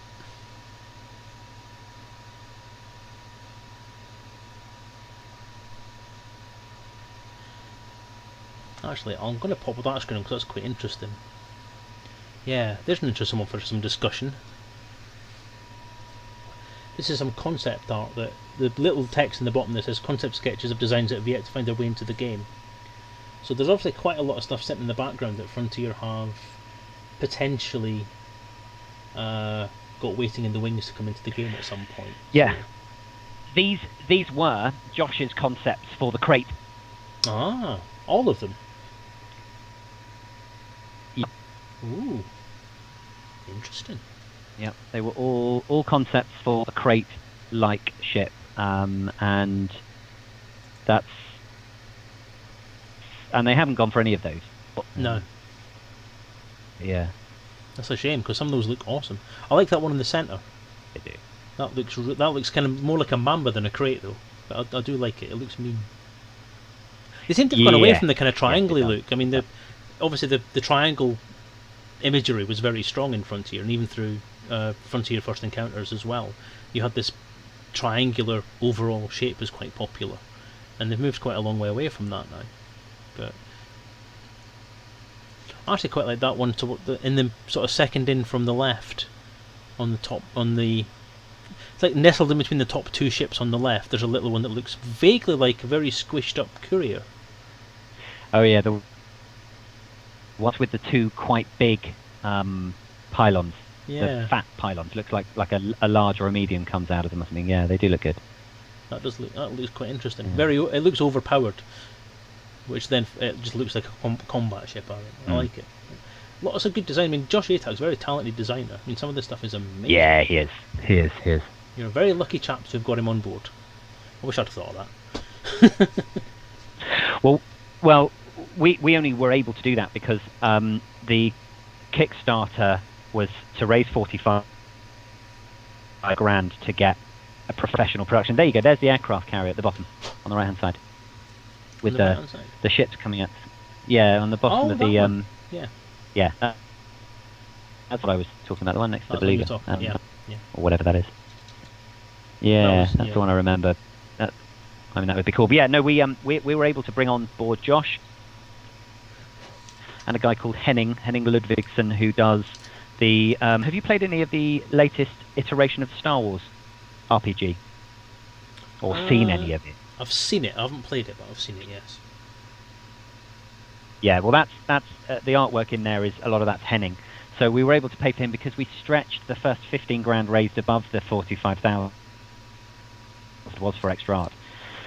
And what that paid for was for some really solid professionals to come in and do stuff, because I was amazed, gobsmacked at how much these pictures cost.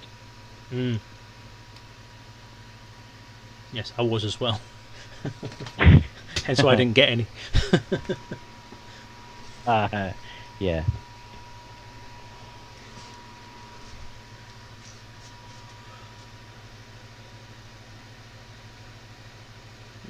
No, it's a key part to these books, Yeah, I think, because yeah. the visual feel you get for a book is very important to it, I think, and obviously direction that you've been able to go with the amount of funding that you've managed to get is amazing, and it's going to make your collection of books outstanding, I think, and they're going to be such a joy to look at. I do hope so. So you're going to be producing physical copies of yours on demand, so people can print on demand, basically. If that's the initial plan. Yeah. Of yours, is that the plan? I mean, you were saying unless the demand gets big enough, and then that's it. I mean, if there's enough demand, which I think there is, but it's also going to depend on the revenue that comes in as to whether we're going to be able to do that kind of run. Given today's influx of orders, that's looking quite good. If I can get more people coming in with that kind of volume, that would be amazing. So again, thank you guys for that. But the original, as I say, the original plan in the Kickstarter was to do print on demand for each person who pledged for one. I've got ways of doing that. I'm looking at other ways that I can do that sort of one by one.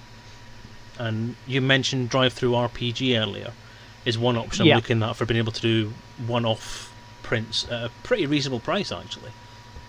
So one of the plans for when the book comes out is it will be available from myself and from drive-through and from Amazon and from other places possibly. So. Yeah, I mean, drive-through are good. I mean, they give you a very good rate if you use just them, but clearly we couldn't because the Frontier Developments, I assume, will want to sell it, but also I want to be able to sell the books myself. I don't want to just have to rely on third parties. But to print demand, they're quite good, and their print quality is good as well. Well, I have my sales manager, so we're in discussion about what to do next, and I said I'll get him back with him once I've got the PDF approved, and we'll discuss the options for going forward from there. So I'm hoping that initially it might be a good idea to go through drive-through RPG first for people who want a one-off copy, and then we'll see what it'll be like to get bulk output done. Whether or not we go with the option for doing the print the print on demand stuff that's been done through the Kickstarter won't be done through that. It'll be done through a third party that I'm already negotiating with, because that's there's customizable options with them that make it difficult to do a single run or a single print for that. So that's why there's going to be some machinations in the background while the online stuff's going on to make sure that the one-off original unique copies are getting put out properly. So that's the bit that needs to be discussed yet. So. Kickstarter makes it so complicated. It's a great idea and it's wonderful the amount of support that we've both got from that kind of thing, but the sometimes when you go into this thing, I don't know if you feel the same about it, but sometimes you go into the thing carried into the whole pledge reward options thing and what you can offer people to try to thank them for doing what you can do, and sometimes you may not have got the balance quite right, and I think I've fallen into that gap a little bit, not really knowing what the outcome was going to be as far as the printing facilities were concerned, kind of making it hard for myself. But I've got a history of doing that in everything that I do. Just ask the wife, she'll tell you. If I can make it difficult, I'll make it difficult. But it's also wanting to do the right thing by your backers. Indeed. Because always of course first in my head. Yeah, that's that's the main motivation. And then of course you sit back afterwards and think, oh yeah, but you know, shit, how do I get that to work?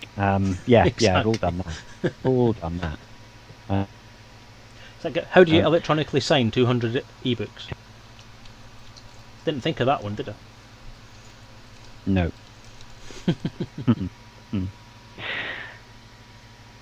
So we're coming up to roughly time for me to quit this stream. So we'll. Well, I'm extremely grateful for you having me on, and I'm extremely grateful for so many of your followers staying here whilst they listen to me witter on about an RPG. But thank you very much indeed, Dave, for having me on.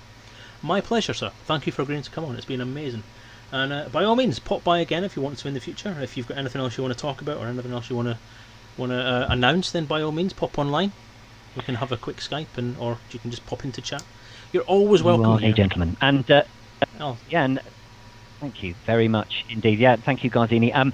It was lovely to come on and have a chat. And I so look forward to this weekend. I apologise in advance for murdering your game in a way that you didn't think possible. But you know, if anyone wants to watch me turn a really well-made game into a complete cake and arse party, then and come along and play my interpretation of Elite Encounters. And I apologise in advance, Dave. Just that's all I can do. I can only say the same back. I'm going to take your lovingly crafted, expensive thing, and I'm going to turn it into a joke. and it honestly will not be deliberate. Yeah. Oh no! See, that's the thing. I couldn't do that on purpose, even if I wanted to be honest. No, I think it'll be a good weekend. It will be. And yeah. No. So, okay. Well, I'll clear off then, and thanks very much indeed. My utmost pleasure, John. Everyone, that was John Lunn, producer of the Elite Dangerous RPG. If you want to pop on to edrpg.co.uk and have a look at his book. Can you order your book online? Can you do pre-orders or anything like that? You can go through Pledge Manager at the moment, and that'll be working for another couple of weeks at a discount. So it's always worth just bring that up on the screen for you to see. Having a look there, but yeah. Link in the chat. I'll put it on the screen for you there as well. So there you go. It's on the screen for you there. The address is at the top of the page there. It's a bit complicated. Just go to the EDRPG and click on the recent post for... Hang on. Pledge Manager and posted just roughly down the bottom of the page. But there it is. So. Or you go to if you go to the home page, you can click through onto the you can go through to the hyperlink that's there on the homepage. Yeah. Cool. Thank you. As I said, we'll meet together on Saturday and Sunday next week. If anybody's going to be at Fantasticon, please be there and come and watch or take part or just stand and laugh. I'm used to that kind of thing. I don't know if John is, but I definitely am. Yep. And we'll have a great time, and we'll all give you a great time in return. Thank you, John, for coming on. It's been a pleasure. Thank you. And I shall say farewell for now. So if you just give me a second, guys, I'll just wrap up with John offline, and then we'll go on to the rest of the stream, which probably isn't going to be that much longer. So we'll go from there. So please bear us with a couple of minutes.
and he's gone.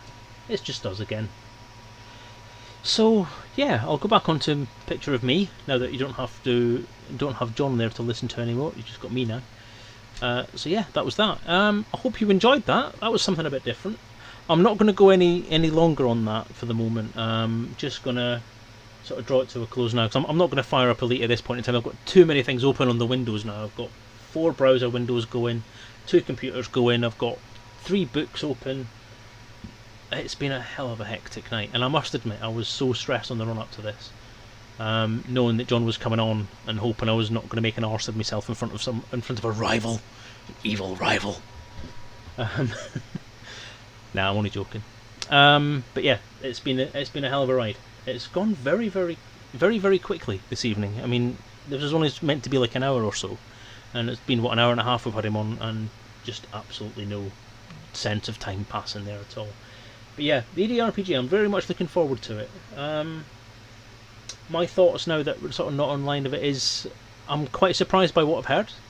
It's taken more of a divergent approach to the role-playing game and to the content of Elite than what I actually even thought. I had a feeling it would be a completely different take on it, and it's interesting to hear John say that he's specifically gone down a different route to what we've done, including the choice of dice and all that kind of stuff, which is very much appreciated. And it's a nice little touch, and it's a nice little acknowledgement that obviously it was looking bad for a while, but you still didn't want to stand on my toes, and that is very much appreciated. So thank you for that, John, if you're still listening.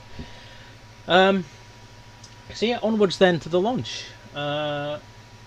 Next big. I'm not going to be broadcasting next week because I'll be recovering. I'll probably be extremely drunk on Sunday, and I'll probably need some time to recover on the Monday. And I'm also at work at 2:30 in the morning on the Wednesday. So I need some degree of recovery time. So I'm probably not going to stream Monday, and I'm going to spend that time getting things back on track and getting things back in place for going back to work and getting some sleep and drinking lots of water. So yeah, no stream next Monday. Anyone still out there anyway? You've all gone very quiet.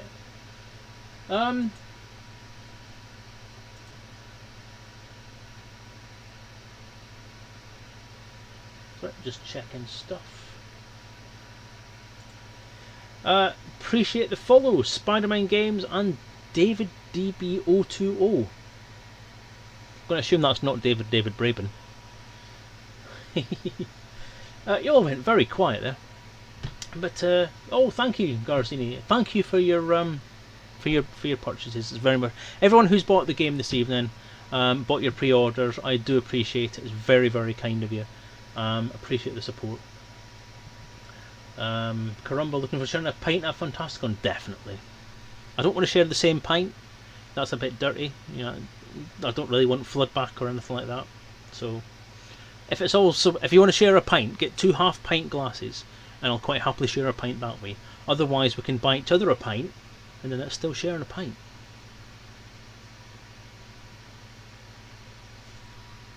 I'm all for the health and safety.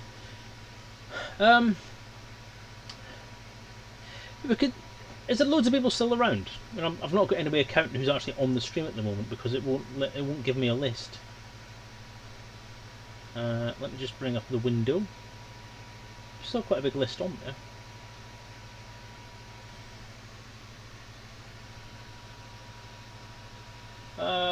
Can we do the giveaway now? Is there a way we can do that now?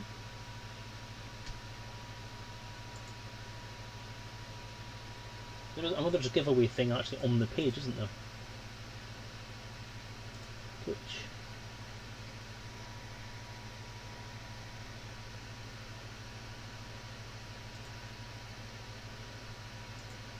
Channel.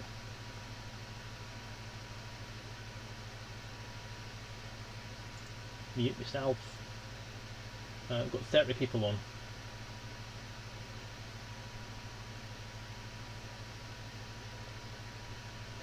Tell you what, I think that's maybe a good idea, Garzini. I think we'll do the giveaway at Fantasticon, I think. You're going to be there, so we'll just do it at Fantasticon, I think.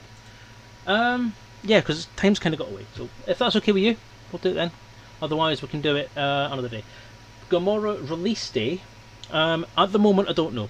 As I said at the start of the stream, and if you read on the website, we're in the final approval stage with David Braben at the moment. He is reading through the book to see if there's anything he wants, anything he sees that isn't particularly acceptable to him, he will ask to be changed.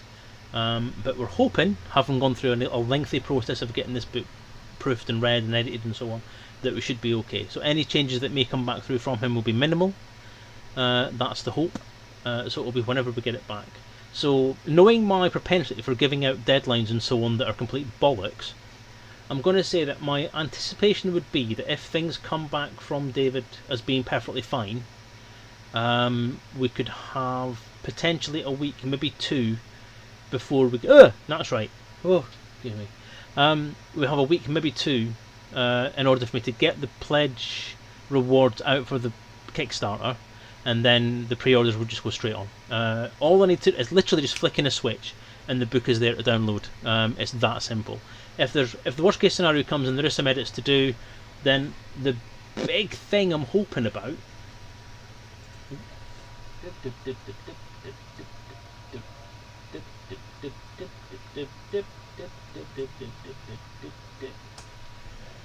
There you go, DL House. Have a link. I can't see there being much in the way to actually change. It'll be like single page edits or a few words or perhaps a concept, and essentially if there's a large amount of stuff or a paragraph that needs to get taken out, I'll probably replace it with a picture, or I'll rewrite it so it works around what's there. Rather than having a whole load of reformatting to do, I'll try and make it as easy on myself and as quick as possible to get it done. We have 300 plus pages of stuff that has been proofed and proofed and proofed and cut and slashed and proofed and then reproofed and re-edited. It's been very thoroughly gone through, so we're hoping all the ducks should be in a row for it. So it's just a matter of getting that final read through, that final approval, make sure everything's okay with God himself, and then we can get out there. So couple of weeks once they get the approval. It just depends how long it takes to get that approval. I was hoping we'd get it before Fantasticon, but it doesn't look like that's going to happen. So I'm now hoping we're going to get it in time for the Elite Expo. Fingers crossed, everybody.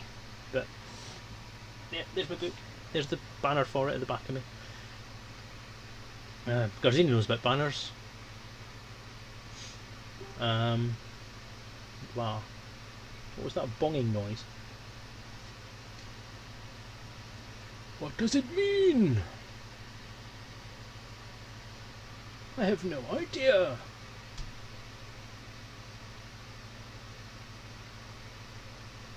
So, yeah. Those of you who have ordered, thank you. Those of you who have supported, thank you. Those of you who have followed everything else, thank you. Those of you who have done stuff to help, thank you. And those of you who've watched tonight, a stream that was supposed to be about Elite Dangerous, but ended up being about role-playing games, but still about Elite Dangerous. But we didn't actually play Elite Dangerous. And you've all to suffer looking at my ugly mug the entire time.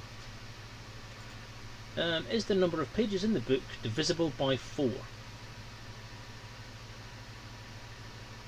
Hang on, let me think. Yes, it is. The final page count I can release is 316 pages, so that's divisible by 4. Because I know 16 divided by 2 is 8, divided by 2 is 4, which means it is divisible by 4. Yay! It's a book party.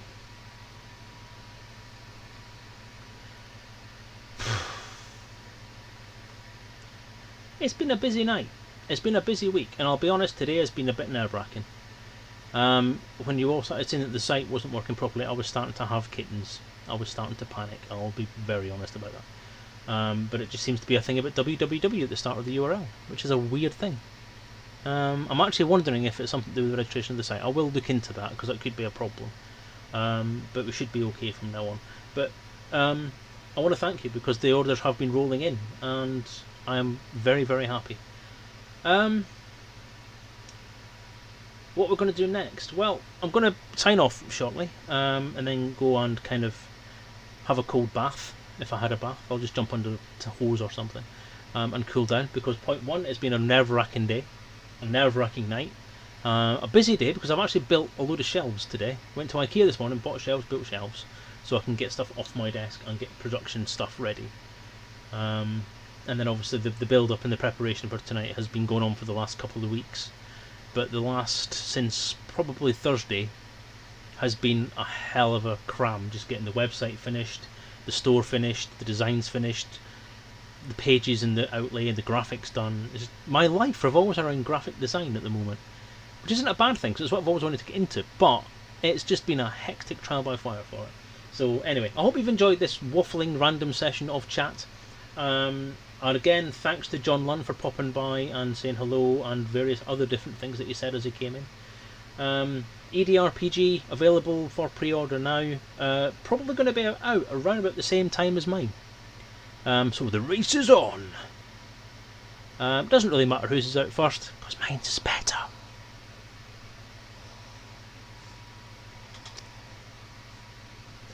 £25 in US dollars. It depends on what the current exchange rate is, my boy. It is $32.34.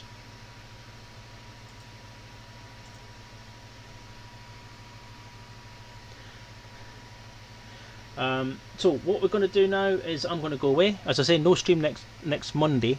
I may pop on during the week again. Maybe for a quick update on the RPG, potentially to actually play a game of Elite Dangerous, since I didn't actually get anything to play tonight. And then I might actually do my Road to Riches stream sort of later on. I might do a beta one actually. I don't know. I will see. But the store may actually be viewable in US dollars. Actually, DL House, if that's where you're looking. I think there's a little thingy at the top right. So it's the other side. At the top right there. There might be a little link there that has a flag. If you change the flag to the US flag, it might get it in US dollars. I think it does Euro, US dollars, and pounds. So it's worth a look anyway. But right, so anyway, I'm fiddling about. Potentially what I'll do, like I normally do, is I'll pop over to DJ Truthsayer's stream and say hello to those guys, because they have been so supportive on this RPG thing.